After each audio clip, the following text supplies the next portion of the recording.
दैवमात्मिकम्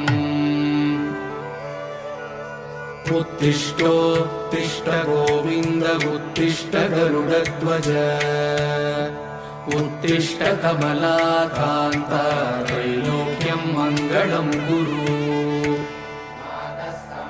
मातः समस्त जगतां मधुकैटभारे वक्षो विहारिणि मनोहर दिव्यमूर्ते श्रीस्वामि निःश्रित जनप्रिय दानशीले श्रीवेङ्कटेश दयिते तव सुप्रभातम्